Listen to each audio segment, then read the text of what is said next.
Neste episódio, vamos falar sobre desenhando cenários. E a convidada de hoje é a Fernanda Faria. Ela tem 23 anos de experiência em companhias globais como General Mills, Motorola, Avon, entre outras. Atualmente é diretora de Insights da Pand, The Value Driven Company, uma das maiores empresas de design da América Latina. É também professora de inteligência de mercado do MBA da ISPM, Escola Superior de Propaganda e Marketing. E também graduada em Ciências Sociais pela PUC, de São Paulo, e Comunicação pela FAAP, tendo também mestrado em Antropologia e Business Innovation.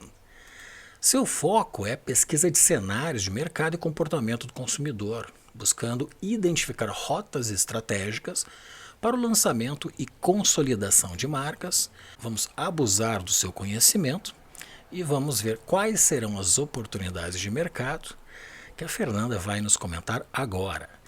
Fernanda, seja muito bem-vinda. Obrigada, Maurício. Prazer estar aqui com você. Fernanda, muito obrigado pela aceitação do convite. Entrando no tema, as novas gerações, sempre dominadas de forma criativa pelas influências digitais, elas são caracterizadas por gerações X, Y, Z, alfa, que apresentam entre elas diferenças substanciais de comportamento e hábito de consumo, dificultando para as marcas transformarem a sua estratégia de forma linear para o engajamento e comunicação com estas diferentes gerações. Então eu te pergunto, quais são as principais características destas gerações mais expressivas em intensidade demográfica no mercado atualmente? Isso. Vamos lá, Maurício. Vou tentar aqui ser breve, né, na nossa conversa, mas sempre que falar de geração, né, quando a gente começa a falar de geração, a gente precisa entender também um pouco o momento que essas gerações nascem, né? Então, quando a gente está falando hoje, por exemplo, da geração millennials ou da geração Z, por exemplo, né? Então, quando a gente vai para millennials, é uma geração que não nasceu, que não é a geração nativa digital, que nasceu já, né, dentro desse mundo da internet, dentro do boom, né, dentro desse mas ela acompanhou a evolução da internet. Então, é uma geração que hoje representa aí, por volta da população brasileira, 25%. Né? Então, a gente está falando de um grande percentual da população brasileira, né? Diríamos assim. E eles não nasceram como a geração Z, com todo esse mundo, né, toda essa mudança do off e do on. Né? Então, eles começam a entrar nesse cenário, mas é um cenário, quando a gente olha, quando eles começam a nascer, de uma estabilidade econômica ali por volta dos anos 80, 90, né, diríamos assim. Então, a relação que eles passam a ter com a internet é de aprendizado e vem trazendo muita mudança também na forma deles pensarem. Então, é uma geração que, diferente da geração X, né, que é uma geração um pouquinho mais velha, diríamos assim, eles têm na forma de pensar né, uma necessidade, né, principalmente quando eles vão entrar no mercado de trabalho, que a gente fala, que eles têm uma necessidade muito mais, eles são muito mais simples no seu pensar, até pelo advento da tecnologia. Então, quando eles entram, por exemplo, no mercado de trabalho e veem toda uma questão processual, eles se colocam contrários, porque eles acreditam que existem outras formas de fazer muito mais simples e fáceis de lidar com o dia a dia. Né? Então, é uma geração que também se frustra muito mais rápido, né? Porque eles tinham, né, quando eles estão ali crescendo, né, até a facilidade do meio digital, parece que as coisas vão ser mais fáceis. Né? E ao chegar no mercado de trabalho e no dia a dia, né, da vida madura, digamos assim, eles acabam se frustrando com o que não corresponde a essa forma de pensar, de certa forma, forma mais simples, né? Então, é um pouco dessa geração millennials, né? Que é o que corresponde hoje a 25% aí da nossa população. Mas é uma geração também, né, que eu diria que, de certa forma, é, veio também lidando com diversas questões sociais, né, econômicas, sociais e ambientais, né? Eles também vão pegar, num determinado momento, essa crise ambiental que a gente está vivendo e uma crise social, né, ali no seu final. Então, tem um comportamento também de maior aceitação social, né? De maior, né, até entrando aí nas ferramentas, quando a gente começa a falar de Facebook, de Instagram, né, principalmente nessa geração, de uma sensação maior de comunidade, e que também, né, pelo fato deles estarem conectados num mundo, né, globalizado, as referências de mundo, tanto do social, né, e do que eles estão vendo de forma globalizada, trazendo uma questão muito mais de aceitação, por exemplo, da questão de gênero, né?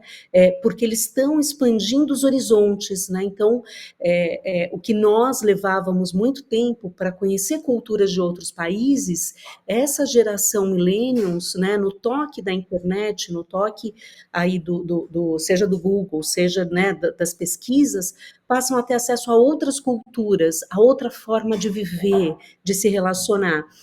Então, essa geração também é impactada por isso, né? Então, trazendo uma questão muito mais de aceitação social, de diversidade, de inclusão, né? Da questão de gênero colocada até pela diversidade da globalização e das possibilidades de visões que eles passam a ter com o advento da internet.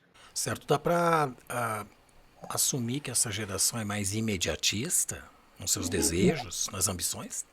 Dá sim, por isso que eu estava te colocando que, de certa forma, eles se frustram com mais rapidez, né? Por quê? Porque eles acreditam, pela facilidade, né, de você também, tá tudo à sua mão, né, via mobile, essa relação, com as coisas mais sólidas, de certa forma, mais estruturais, processuais, frustram muito, né? Acabam frustrando muito eles, né?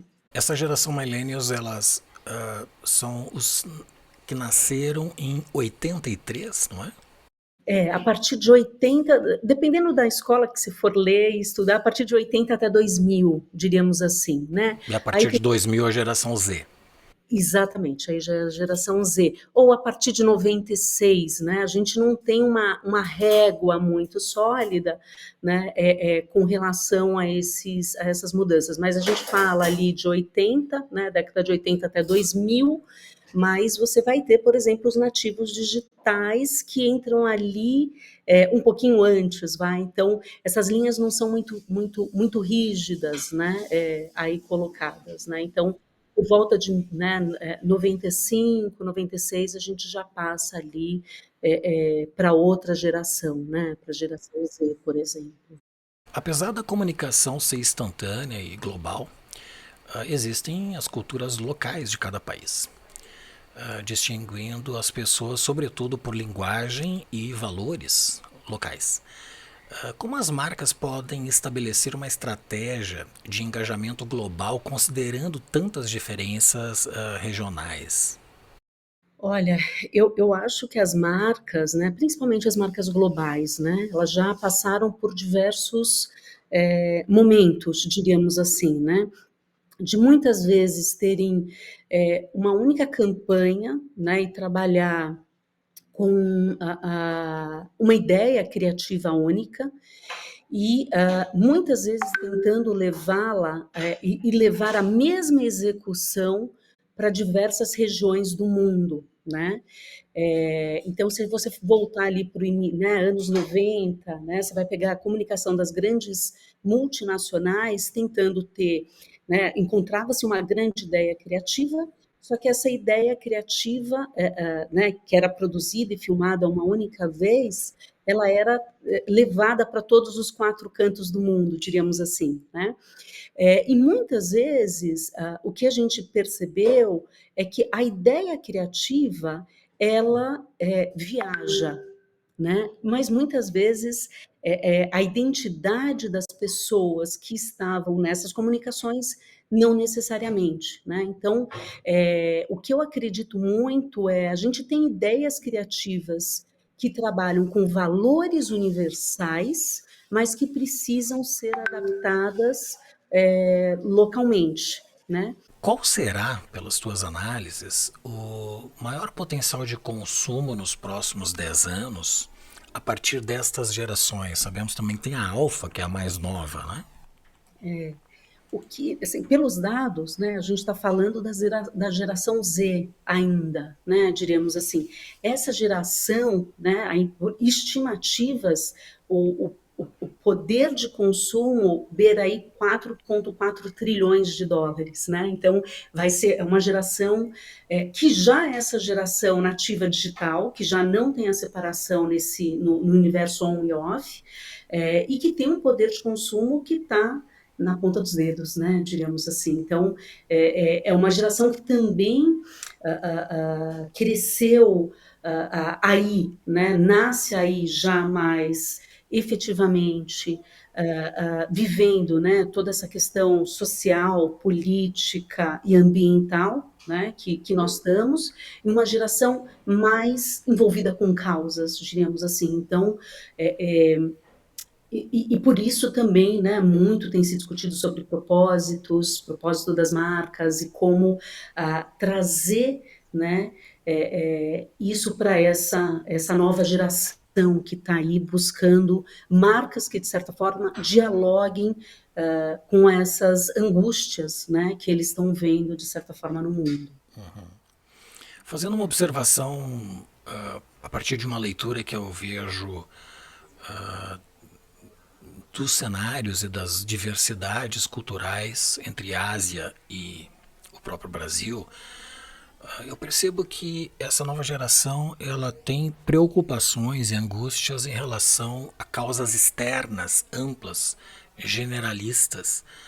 No entanto, eu vejo uma redução, uma diminuição de uma harmonia das causas mais individuais ou familiares, perdendo-se uma parcela desta cultura histórica, né, de educação em casa e ensino na escola. Como é que essas causas globais têm influenciado nesta nova geração, sobretudo no ambiente de trabalho delas? Elas estão mais propensas a trabalhar arduamente ou não? Tem uma volta, né, de certa forma, a uma perspectiva também de sucesso individual, né, diríamos assim. Né? Então, que né, a gente passa aí por gerações, né, a gente sabe que os movimentos, de certa forma, são cíclicos. Né? Por um lado, né, a gente tem essa questão de causas sociais, né? E você vai ter nessa geração comportamentos mistos, eu diria. Né? Você tem uma parcela ainda dessa geração né, Z que está vindo aí, que também é tradicional, né, que também tem ainda os seus valores de família muito bem colocados, os valores aí de perspectiva de futuro ainda muito similares aos nossos, eu diria. E tem uma parte dessa geração, né, como todas, onde a gente vai até falar de microsegmentações, que vem fazendo, né, mudanças, por exemplo, né, até na forma de ver as relações, né, até na forma de ver, por exemplo, o casamento, né, de muito que se discute, né, o casamento como uma instituição falida, diríamos assim, né, tem parte dessa geração que continua acreditando nisso, e uma parte da geração que já lida disso de forma muito mais fluida, diríamos assim, né? E nos relacionamentos também de forma fluida, né? Então, sem essa expectativa de ter um único parceiro ao longo da vida inteira, como a gente já viu durante muito tempo. Então, eles já lidam com essas relações de forma fluida, né? Então, aí a gente está falando realmente da perspectiva que o Bauman traz, né? De todas né, das relações serem mais líquidas e não tão estáveis e não tão duradouras, né? Você não precisa ter casamentos, né? Um casamento de 5 anos já é sucesso, diríamos assim, né? Então, você tem uma geração que lida, né? Uma parte dessa geração, né, porque a gente sempre vai ter aí opostos aí dentro também, né, mas uma parte dessa geração que busca ainda uma visão mais tradicional, né, do relacionamento, e outras que buscam, por exemplo, já sabem que um parceiro para a vida inteira ou não faz sentido, ou não vai dar certo, ou não acreditam, né, que ao longo da vida você precisa manter essa mesma essa mesma visão, né? Então, essa é uma geração também que se permite mudar e reaprender, mas nada muito, diríamos, duradouro, né? Aí na visão, né? A coisa pode ser mais fluida, pode ser mais leve, né? E que essas pessoas também podem mudar de opinião, podem mudar da forma de visão que eles têm, né? Então, por isso que também não tem essa necessidade dessa duração, né, que existia, né, como a gente falava no passado, um relacionamento que deu certo, aquele relacionamento da vida inteira. Aqui são pequenos relacionamentos e que tudo bem, né, sem grande drama com relação a isso. Eu vejo que uma das áreas que essa nova geração se engaja muito globalmente é a questão ambiental, né? A questão de sustentabilidade. E o que provocou, talvez eu tenha estimulado muito, o fechamento de várias usinas atômicas, né? Usinas de energia nuclear na Europa.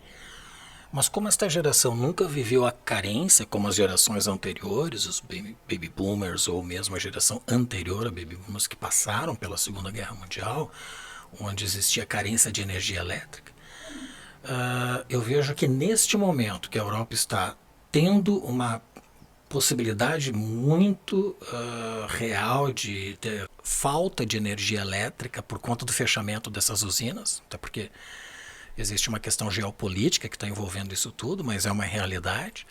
Talvez essa geração que defende essas restrições de uso destas tecnologias podem repensar, porque no momento que falta água no chuveiro quente, talvez elas possam solicitar que se retome aquilo que elas defendiam, o fechamento antes, como a energia nuclear, né? Eu acho que tudo vai muito da necessidade, né?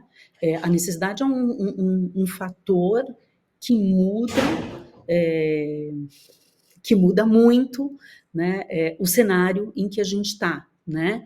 Agora, eu acho que é uma geração também que, de certa forma, né? Eu acho que tanto a geração Millennials quanto a Z, elas vêm pedindo novas formas de se fazer, né, da gente fazer as coisas, né? Então, tem um questionamento sobre o tradicional, sobre a forma tradicional que a gente vem fazendo as coisas. Então, é uma geração que pode também contribuir para a busca de novas soluções, né? Eu acho que o empreendedorismo que a gente vê muito marcado nessas últimas gerações pode trazer surpresas, né? Eu sempre tento olhar de forma positiva, né, para o caminho da evolução, né?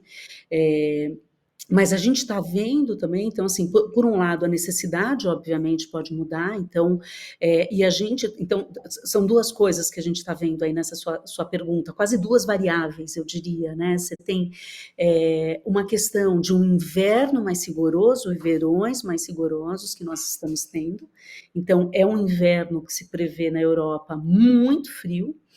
né, com falta de energia, diríamos assim, e que vai colocar à prova a capacidade dessa geração em pensar em novas soluções, né? Então, né, você vai ter, por um lado, esse inverno extremamente rigoroso, a ausência de energia, né, por causa da guerra, da previsão da guerra, mas uma geração que também quer coisas novas e soluções novas, né?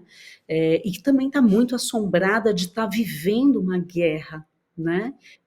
Da gente tá vivenciando uma guerra nessa proporção e também com ausência de capacidade de intervenção, né? Eu acho que é uma geração que está aí passando por várias questões e tentando assimilar tudo isso que tá acontecendo, né? E como encontrar possibilidades de solução. A gente vê um efeito global do aumento da longevidade e a redução dos índices de natalidade. São fenômenos já percebidos há talvez 2 décadas, tornando a população mais velha, né? Quais são ou serão as maiores demandas deste nicho chamado grey market, que brasileirando seria o mercado grisalho, né, das pessoas mais maduras? A gente, aqui no Brasil, né, quando a gente passa para entender esse movimento também, né, que é mundial, como você está colocando, né, a gente vai ter aqui no Brasil, por exemplo, um número maior de pessoas mais velhas do que de pessoas mais jovens, diríamos assim, né, até 9 anos. Né, então a gente vai ter um percentual, se eu não me engano, aí, de 15% de idosos, né, colocado, contra 12% de pessoas até 9 anos. Então, a gente está vendo uma mudança da pirâmide, da estrutura, né, etária, né, que a gente tem, né, mundialmente, e que vai trazer inúmeras reflexões, né? Por exemplo, né, a longevidade vai nos obrigar a repensar a relação com o tempo, por exemplo, né? Então, se nós vamos viver mais e vamos ter um contingente maior de pessoas mais velhas, a relação com o tempo, com o trabalho, com a educação deve mudar, né? Então, uma educação continuada de atualização, né? Porque essa geração também de pessoas mais idosas, diríamos assim, que nem são tão idosas assim, a gente está vendo né, essa ressignificação, né, uma nova significação para essa idade, elas estão antenadas, elas estão conectadas, elas têm acesso, né, elas aprenderam a lidar com o mundo de tecnologia. Né, então, só que ao mesmo tempo é uma geração que era a partir dos 50 anos, elas já não serviam mais para as grandes empresas. Né? Então, era como se essas pessoas estivessem desatualizadas, elas já não se conectam com as pessoas mais jovens. Né? Então, a gente está vendo, né, por exemplo, a Unilever trazendo pessoas seniors de volta ao escritório, tanto pela maturidade, pelo conhecimento, né, de lidar com questões extremamente mais complexas hoje, né, de serem solucionadas. Então, é um contingente gigantesco, mundial, né? A gente está falando que no Brasil, até 2060, vão ser 73 milhões de pessoas idosas, né? Então, a relação com tempo, trabalho, saúde, né? Bem-estar, beleza, estética, funcionalidades, tende a mudar, né? Então, é um mercado novo, imenso que se abre. Né? Então, por exemplo, o mercado relacionado tanto à menopausa como à andropausa, né? Que eram espaços de mercado que até então eram tabu, né? A gente não falava sobre essa mudança, que é uma mudança biológica, né? Então, muito não se discutia, ficava meio vedado, né? Então, o mercado potencial de produtos para menopausa, né, para ajudar as mulheres nesse processo de transformação, ele é gigantesco, né? Né? De inúmeros segmentos, seja na parte de saúde, seja na parte de estética, seja na parte do bem-estar, seja na parte de suplementos alimentares. Então, assim, é um mercado gigantesco, potencial, de pessoas que têm renda, que ainda vão continuar ativas por muito tempo, e que só trazem oportunidades, né? É um mercado aí gigantesco, mas que vai exigir também um repensar sobre tudo isso, né? Como que a gente volta e insere, né? Se a gente está falando de um grande percentual de pessoas com mais idade que vão viver por mais tempo, como que a gente traz essa sabedoria, né, desse mercado grisalho para ajudar com todas essas questões que nós estamos vivendo hoje, né? Então, é um enorme potencial, né? A gente só vê potencial e em um espaço muito grande, inclusive para ressignificar o que é a maturidade, o que é essa terceira idade, né? O que é essa terceira idade que a gente está vendo aí, né? Que a gente falava, olha, essas pessoas já estão, né, sendo excluídas, né, do mercado, mas, né, se a gente vai viver mais, né, a idade aqui no Brasil para as mulheres, né, a média de longevidade é até os 80 anos. Então, a gente está falando de, né, a partir dos 50 até os 30, mais 30 anos, vamos dizer que essas pessoas vivam, o que elas vão fazer? Elas vão se deixar de se sentirem produtivas, né, porque elas estão com 50 anos, né? Então, tem toda ressignificar essa idade, a produtividade dessa idade, né? Aonde que elas podem ser colocadas, diríamos assim, para trazer benefícios para a sociedade como um todo. Desenhar cenários é um processo bastante técnico que envolve conhecimentos de antropologia, ciências sociais, áreas que tu te especializaste. Mas o que você sugeriria como um método para que essas novas gerações de empreendedores, como tu mencionaste, elas possam desenhar cenários qualificando suas estratégias neste mercado? Quando a gente trabalha em cenários, né, de construção de cenários futuros, diríamos assim, né, eh, você vai ter aí grandes pensadores que já desenvolveram métodos, né, e que ajudam a pensar. Então, por exemplo, a Shell, né, né, petroleira, digamos assim, lá nos seus anos 60, desenvolveu, né, na crise do petróleo, desenvolveu um método fantástico também, né, obviamente, muito atrelado a projeções, né, utilizando muita estatística para entender possibilidades de futuro, né, de construção de cenários, né, então, e de visão do que vai acontecer no mundo, né, diríamos assim. Então, isso, quando a gente vai falar em construção de cenário, né, eu gosto muito de retomar o pessoal da Shell, né, ali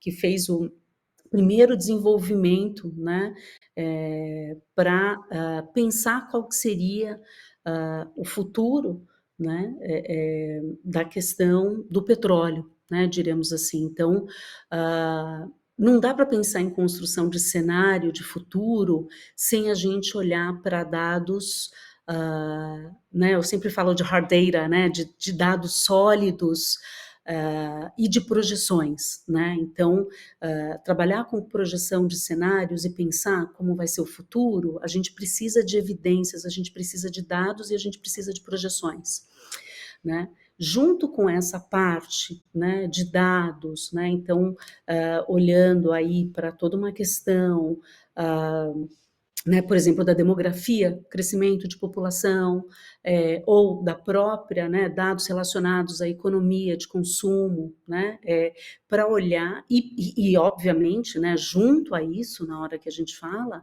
toda uma questão de mudança de valores, né? Então eu sempre falo que são camadas analíticas, onde a gente começa esse processo analítico olhando para evidências, para dados concretos e projeções, né, né, lineares, estatísticas, para a gente entender o que vai acontecer dentro desses dados, e juntamente com isso, esse olhar pela perspectiva mais humana de valores, né? Então, são camadas analíticas onde a gente vai sobrepondo para entender possíveis visões de futuro, né? Eu sempre gosto muito de trabalhar também, né, com 3 cenários, a gente fala, né?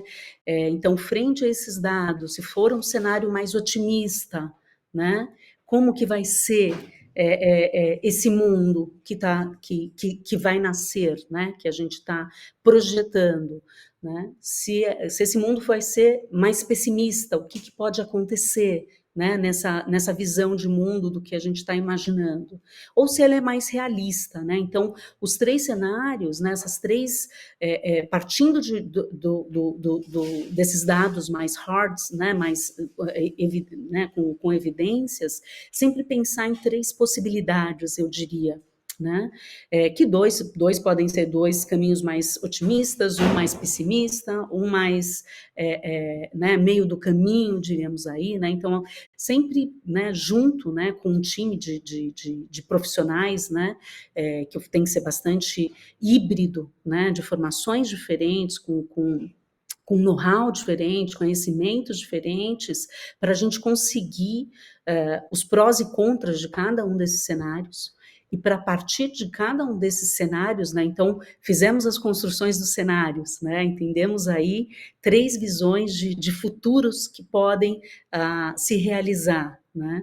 Então até aí a gente está dentro de um exercício que é teórico, né, diríamos assim, onde a gente está imaginando como vai ser esse futuro, né, bastante embasado, diremos assim.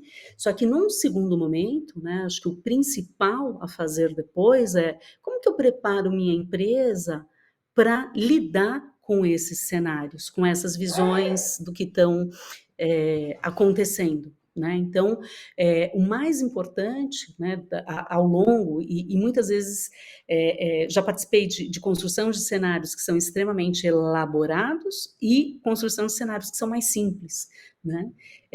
Mas o mais importante, a depender da construção de cenário, é quais são as mudanças que a gente precisa fazer hoje para estar preparado para lidar com isso.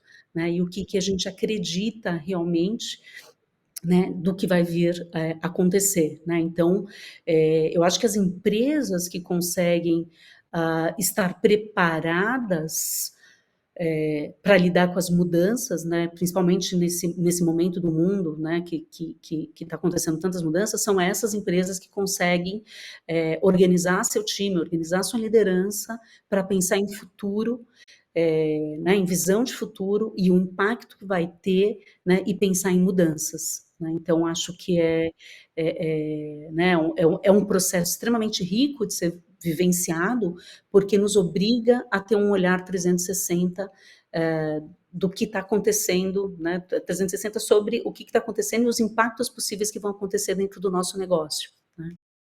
Excelente. Fernanda, chegou o momento do pinga-fogo, que são 3 perguntas que eu faço a todos os convidados. A primeira delas: quais são as virtudes do empreendedor de sucesso?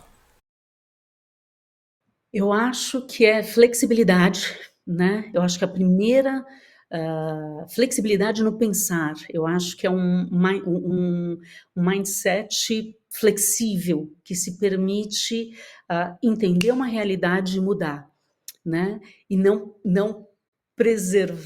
se preservar num mesmo pensar, né? Então, acho que uma agilidade mental, né? Flexibilidade, agilidade mental, para buscar novas soluções, né? E reinventar o negócio quantas vezes forem preciso. né? Então, eu olhar para, né, comecei, né, com um negócio, meu negócio está caminhando pela rota A, né, encontramos uma ladeira que está indo para baixo, como é que eu mudo esse negócio?